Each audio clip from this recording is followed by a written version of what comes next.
আমরা প্রথম থেকে বলেছি তথাকথিত ছাত্র সমাজ বলে কিছু হয় না। যাদের সামনে দেখা যাচ্ছে তারা বিজেপির যুব মোর্চা করা লোক। কেউ আরএসএস করে স্বীকার করছে বিজেপি তাদের লোকেদের নিয়ে ছাত্র সমাজ বলে এই গন্ডগোলগুলোর পেছনে বিজেপি ছিল। আজকে কোর্টে যারা দাঁড়িয়েছিল, পাশে যারা দাঁড়িয়েছিল, তাদেরকে ধন্যবাদ দেওয়া হয়েছে। সব মেলাকলে মানুষ বুঝতে পারবেন কারা কারা ছিল। আরজি করের ঘটনায় নবান্ন অভিযানের ডাককে বিজেপির ষড়যন্ত্র বলে কটাক্ষ করলেন কুণাল ঘোষ। আরজি করের ঘটনায় তোলপাড় রাজ্য রাজনীতি। সকলেই অভয়ার সুবিচারের দাবিতে রাস্তায় নেমেছে, যাতে করে দোষীদের শাস্তি হয়। সকলের মুখে একটাই দাবি, উই ওয়ান্ট জাস্টিস। আর এই অবস্থায় পিছিয়ে নেই রাজনীতিবিদ থেকে শিল্পীরা। তারাও সাধারণ মানুষের সঙ্গে পা মিলিয়ে রাস্তায় নেমেছেন। দিন কয়েক আগে নবান্ন অভিযানের ডাক দিয়েছিল ছাত্র সমাজ, আর সেই ঘটনায় বেশ কিছু জনকে গ্রেপ্তার করা হয়। সেই ঘটনা প্রসঙ্গে তৃণমূল নেতা কুণাল ঘোষ বলেন, আমরা প্রথম থেকে বলেছি তথাকথিত ছাত্র সমাজ বলে কিছু হয় না। যাদের সামনে দেখা যাচ্ছে তারা বিজেপির যুব মোর্চা করা লোক। কেউ আরএসএস করে স্বীকার করছে বিজেপি তাদের লোকদের নিয়ে ছাত্র সমাজ বলে এই গন্ডগোলগুলোর পেছনে বিজেপি ছিল। আজকে কোর্টে যারা দাঁড়িয়েছিল, পাশে যারা দাঁড়িয়েছিল, তাদেরকে ধন্যবাদ দেওয়া হয়েছে। সব মেলাকলে মানুষ বুঝতে পারবেন কারা কারা ছিল। কি বলছেন কুণাল, শুনুন। আমরা গোড়ার থেকে বলেছি যে তথাকথিত ছাত্র সমাজ বলে কিছু হয় না, ওটা একটা বিজেপির বকলমা। আর যাদের সামনে যাদের দেখা যাচ্ছে তারা বিজেপির যুব মোর্চা করা লোক, তার রাজনৈতিক পরিচয় রয়েছে। কেউ আরএসএস করে প্রকাশ্যে স্বীকার করছে বিজেপি তাদের লোকদের নিয়ে তাদের সামনে এই সমস্ত ছাত্র সমাজ বলে ছেড়ে দিয়ে এই গন্ডগোলগুলোর পেছনে বিজেপি ছিল। আজকে কোর্টে দাঁড়িয়েছিল, পাশে যারা দাঁড়িয়েছিল, যাদেরকে ধন্যবাদ দেওয়া হয়েছে, সব মেলালে মানুষ পরিষ্কার বুঝতে পারবেন কারা কারা এর মধ্যে আছে। একই সঙ্গে তিনি বলেন, যারা বড় বড় প্রশ্নোত্তর করেন, প্রশ্ন করলেন, বিচারপতি ধুয়ে দিলেন, বিচারপতি শীতকালে এতবার ধুয়ে দিলেন সারা দিনে জ্বর এসে যেত। সেই বিচারপতি চাকরি ছেড়ে দিয়ে বিজেপিতে যখন যাচ্ছেন, তখন হাইকোর্টের কোন বেঞ্চে কি চলছে। আমরা হাইকোর্টকে সম্মান করি, কোর্ট আছে বলে ভারত সমাজ ব্যবস্থাটা আছে, স্থানীয় কোর্ট থেকে সুপ্রিম কোর্ট পর্যন্ত। কিন্তু কোনো বিচারপতি চেয়ারে বসেই নজির রেখে গিয়েছেন তাদের জেরার প্রশ্নগুলো মিডিয়াকে খাওয়ানোর জন্য তৈরি হয়। সরকার বিরোধী একটা ন্যারেটিভ তৈরি করা যায়। যারা বেছে বেছে প্রশ্ন করেন তাদের কারোর মধ্যে ঘুমিয়ে আছে বিজেপি, কারোর মধ্যে লুকিয়ে আছে সিপিএম। যিনি সব থেকে বেশি বিরোধিতা করেছেন তিনি বিজেপির সাংসদ। তিনি কি বিচার করেছেন আপনি ধরুন। রাজ্য সরকার সুপ্রিম কোর্টে গিয়েছে। কি বলছেন কুণাল ঘোষ, শুনুন।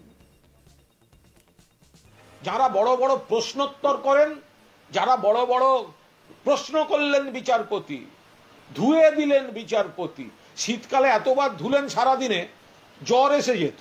কিন্তু সেই বিচারপতিরা যখন চাকরি ছেড়ে দিয়ে সেই বিচারপতি বিজেপিতে যাচ্ছেন, তখন বুঝতে পারছেন না হাইকোর্টের কোনো বেঞ্চে কি চলছে। আমরা তো হাইকোর্টকে সম্মান করি, আমরা সর্বস্তরের কোর্টকে সম্মান করি। কোর্ট আছে বলে সমাজ ব্যবস্থাটা আছে এখনো সারা ভারতবর্ষে, স্থানীয় কোর্ট থেকে সুপ্রিম কোর্ট পর্যন্ত।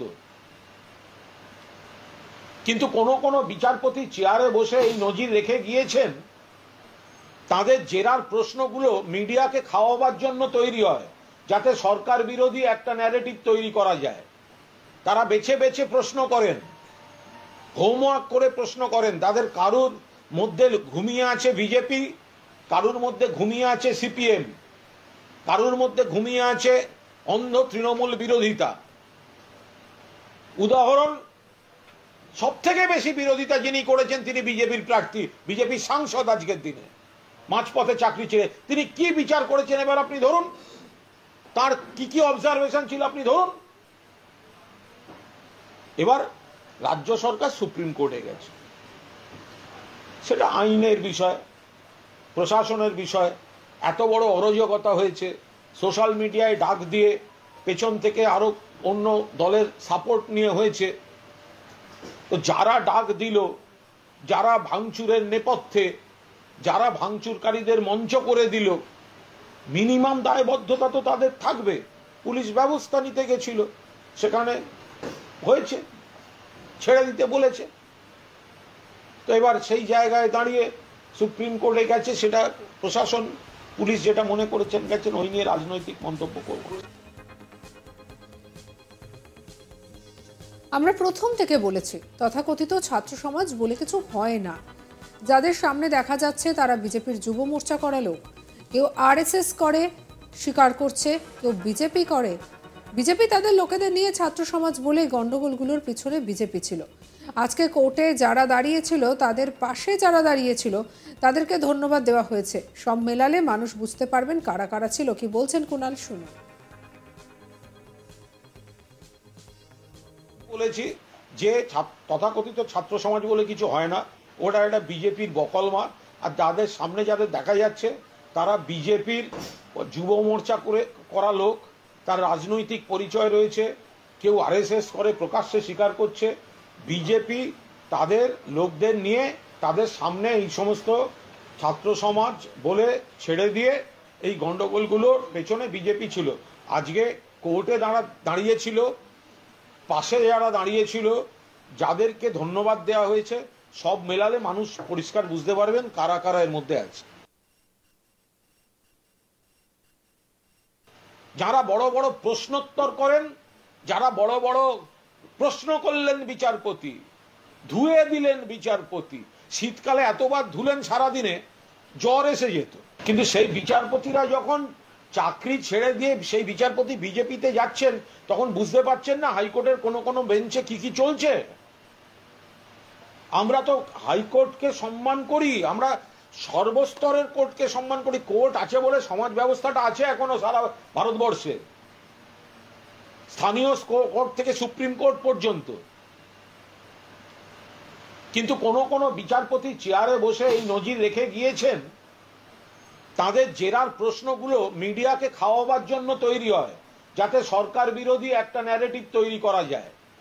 তারা বেছে বেছে প্রশ্ন করেন, হোমওয়ার্ক করে প্রশ্ন করেন। তাদের কারুর মধ্যে ঘুমিয়ে আছে বিজেপি, কারুর মধ্যে ঘুমিয়ে আছে সিপিএম, কারুর মধ্যে ঘুমিয়ে আছে অন্ধ তৃণমূল বিরোধিতা। উদাহরণ, সব থেকে বেশি বিরোধিতা যিনি করেছেন তিনি বিজেপির প্রার্থী, বিজেপির সাংসদ। আজকের দিনে মাঝপথে চাকরি ছেড়ে তিনি কি বিচার করেছেন এবার আপনি ধরুন, তার কি কি অবজারভেশন ছিল আপনি ধরুন। এবার রাজ্য সরকার সুপ্রিম কোর্টে গেছে, সেটা আইনের বিষয়, প্রশাসনের বিষয়। এত বড় অরাজকতা হয়েছে, সোশ্যাল মিডিয়ায় ডাক দিয়ে পেছন থেকে আরো অন্য দলের সাপোর্ট নিয়ে হয়েছে। তো যারা ডাক দিল, যারা ভাঙচুরের নেপথ্যে। সাবস্ক্রাইব করতে ভুলবেন না আজ তাক বাংলাকে।